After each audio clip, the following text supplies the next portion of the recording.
Ya, pemirsa hingga saat ini BMKG ini menyebut kondisi di dekat hulu sungai masih banyak bongkahan batu besar serta sampah sedimen vulkanik yang berpotensi longsor.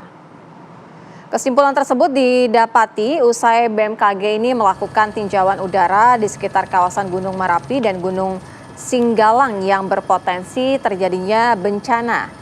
Kepala BMKG Dwi Korita menambahkan adanya potensi bencana yang besar karena sedimen, batu, dan reruntuhan pohon besar yang tertahan di atas bisa kapan saja longsor ke arah permukiman. Selanjutnya Dwi Korita juga mengatakan pentingnya memasang teknologi early warning atau peringatan dini bencana di sejumlah titik timbunan sedimen yang kini sudah mulai mengendap. Ya, setidaknya ini di mapping daerah-daerah yang rawan bencana Ya, agar kemudian situasi seperti yang terjadi di Sumatera Barat tidak terulang kembali di wilayah-wilayah lainnya. betul.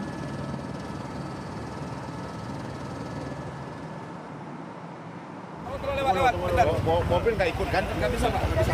Mesin ini Gusti.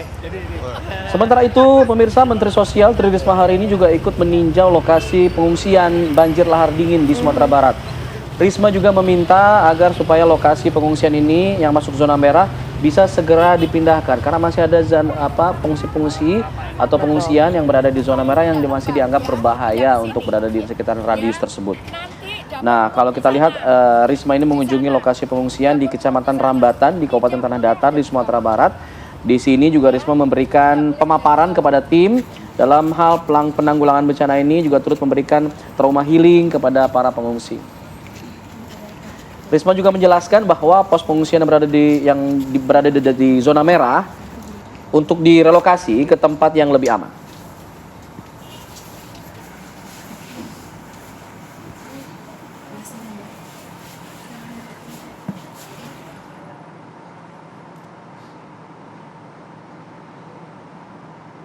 Ya, pemirsa langsung saja kami ajak Anda untuk memantau bagaimana perkembangan terbaru, situasi terkini, proses pencarian korban dan juga sejumlah korban yang saat ini juga masih dirawat di sana. Ada rekan kami Andri Saputra yang berada di Tanah Datar, Sumatera Barat. Kemudian ada Kurnia Amal yang juga berada di Kabupaten Agam.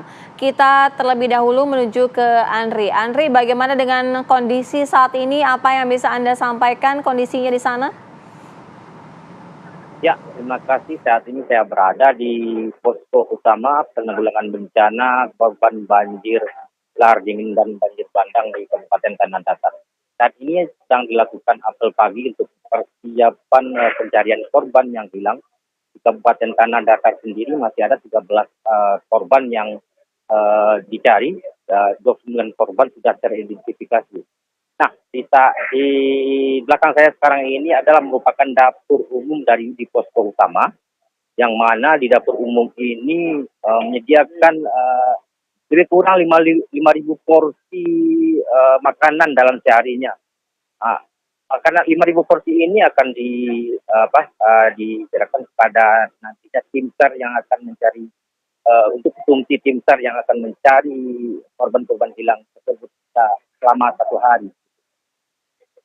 Begitu, Pak.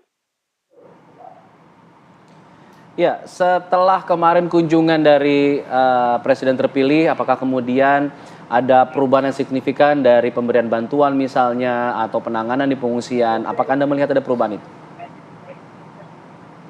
Ya, berdasarkan kunjungan beberapa menteri juga beberapa instansi pemerintahan pusat, sedikit ada perubahan di beberapa lokasi bencana banjir ini, pasti akan dibuatnya jembatan penghubung antar desa, jembatan darurat nantinya karena 36 jembatan di Kabupaten Tanah Datar ini rusak gitu.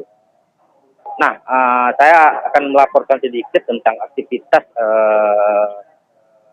yang ada di dapur umum ini, yang mana di belakang saya sekarang ini lagi ada aktivitas memasak dari para tim dapur umum gitu.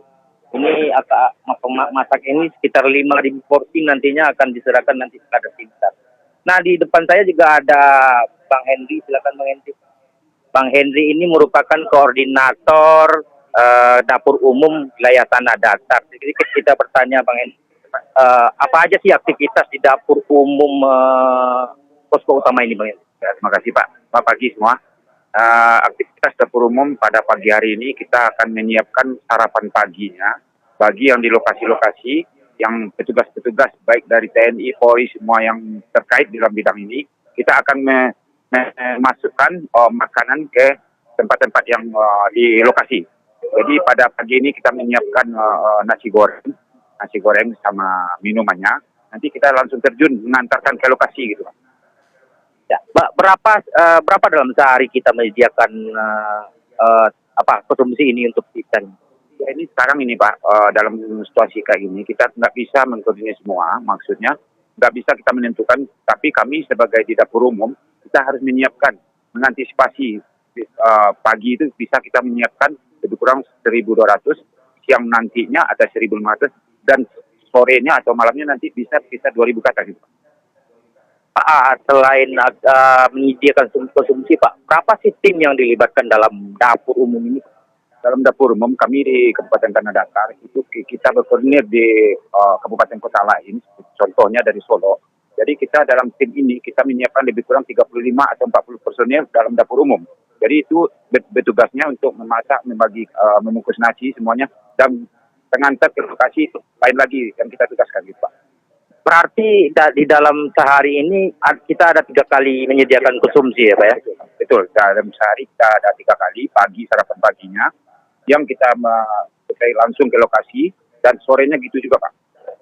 Nah, jadi lebih kurang sehari itu lebih dengan kita siapkannya lebih kurang 5.000 sehari gitu Pak.